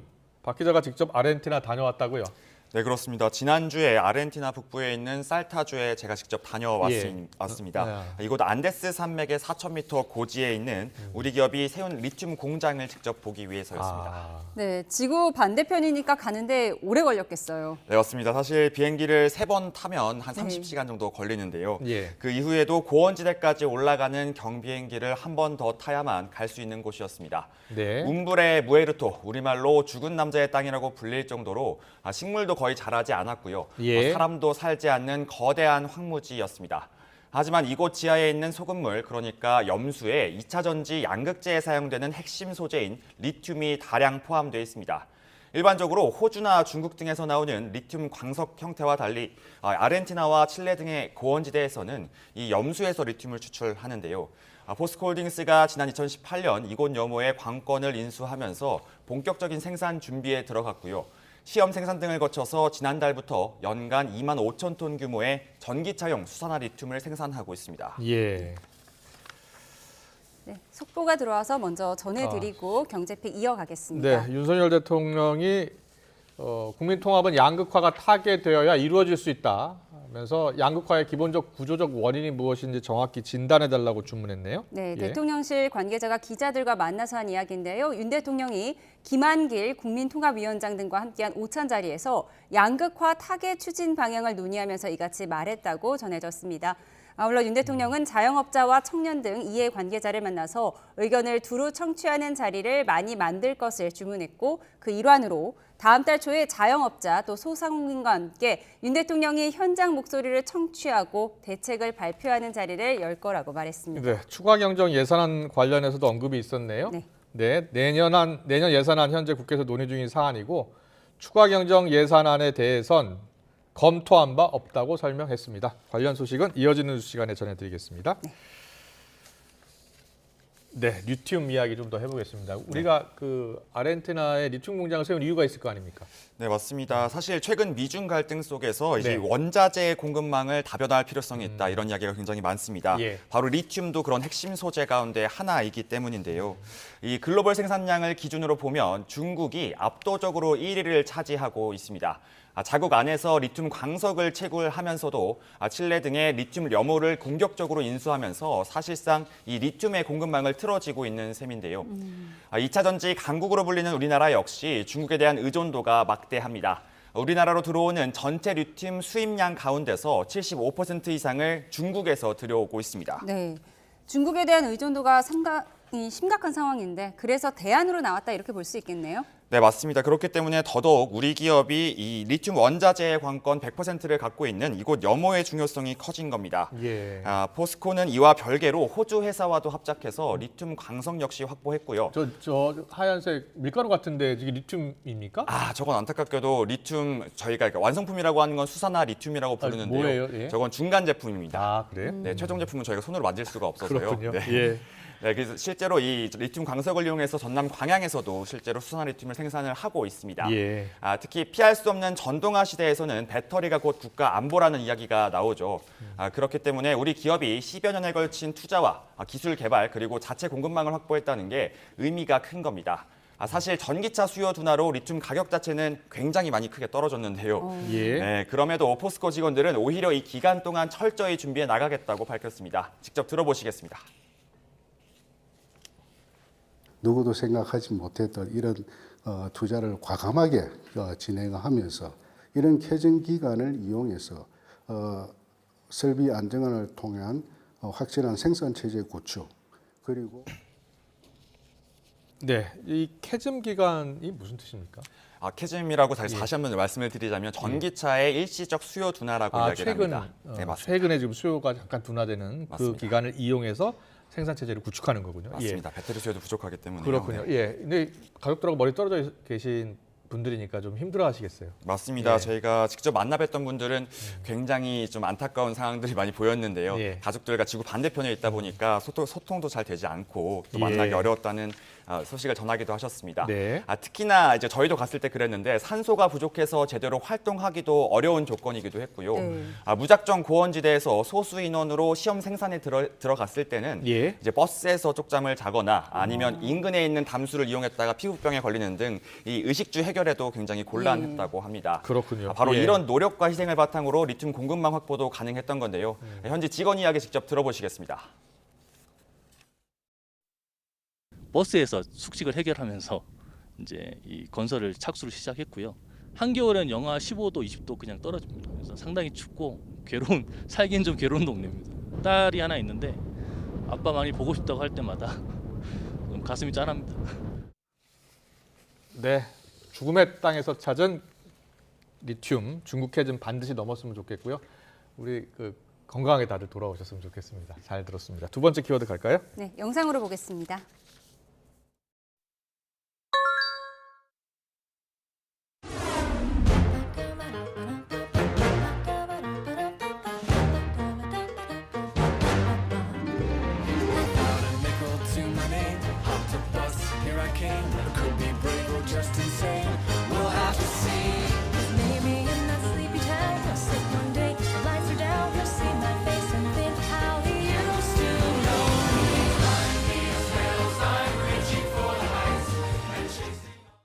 트럼프 암초 넘어라 미국통 앞세운 현대차. 네, 현대차가 미국에서 신차를 발표했는데 차 못지않게 새로 내정된 CEO가 눈길을 끌었어요.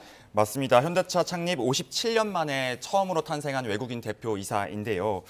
호세 무뇨스 사장 내정자가 미국 LA에서 데뷔 무대를 마쳤습니다. 차기 트럼프 정부의 정책 변화로 전기차 시장이 위태롭다는 평가 속에서도 자신감을 드러냈는데요. 직접 들어보시겠습니다. We are targeting more than 5.5 million annual global sales by 2030, up 30% from 2023. 네, 외국인 대표이사 낯설기는 한데요. 어떤 행보를 보일지가 주목이 됩니다. 근데 현대차가 트럼프 정부에 대응하기 위한 숨겨진 카드가 있었다고요? 네, 맞습니다. 들어보셨을 텐데요. 바로 성김 전 주한 미국 대사입니다. 네, 미국 정부에서 동아시아 한반도 전문가로 활동해온 성김 전 대사는 올해 들어서 현대차 그룹의 고문역으로 합류했습니다. 오바마 정부부터 트럼프 1기 그리고 바이든 정부까지 걸치면서 두루 등용된 인물이기도 한데요. 이번에 현대차 그룹 대외협력 담당 사장으로 승진하면서 이른바 미국통이라고 할 수 있는 전문가들이 전면에 배치됐습니다. 이번 인선은 역시 트럼프 2기 정부에 대한 대응 성격이 크다고 볼 수 있는데요.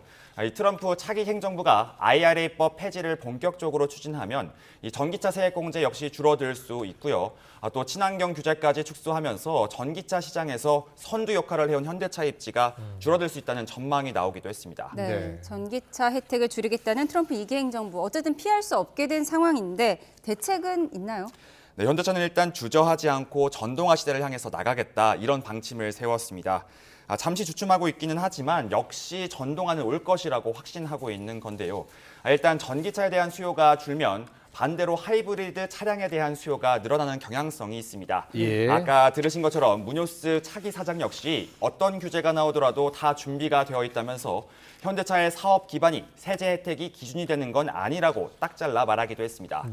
그런 만큼 수소차와 플러그인인 하이브리드 차 등 다양한 기술을 접목한 신차 출시에 박차를 더 가할 것으로 예상되고 있습니다. 그렇군요. 우리 기업들 정말 무한 경쟁 시대에 고군분투하는 모습이었습니다. 잘 들었습니다. 마지막 키워드 보겠습니다.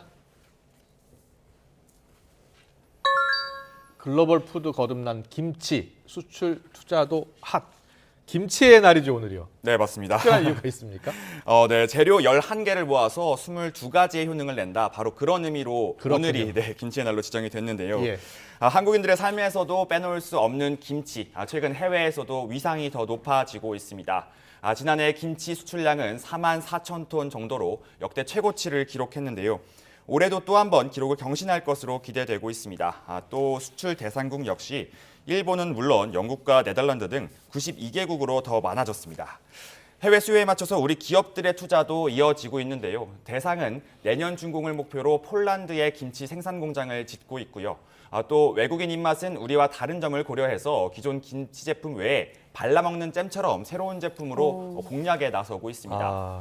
또 CJ 제일제당은 북미 시장을 겨냥해서 현지 김치 업체를 인수하는가 하면 호주에서는 현지 식자재를 이용해서 김치 생산에 나서기도 했습니다. 네. 요즘 김장 담그는 분들도 많은데 금배추로 불리던 배추값이 안정세를 찾았다고요? 네, 맞습니다. 이번 달 들어서 본격적으로 가을 배추가 출하가 됐죠. 네. 그러면서 이제 배추 가격이 3,000원대 아래로 쭉 떨어졌습니다.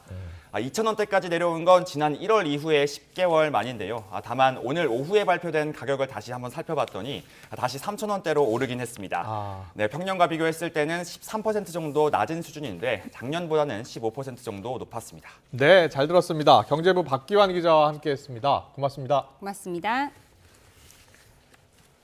네, 이어서 기업 뉴스 전해드립니다. 새마을금고중앙회 임직원이 대한적십자사와 함께 사랑의 김장 나눔 봉사활동을 진행했습니다.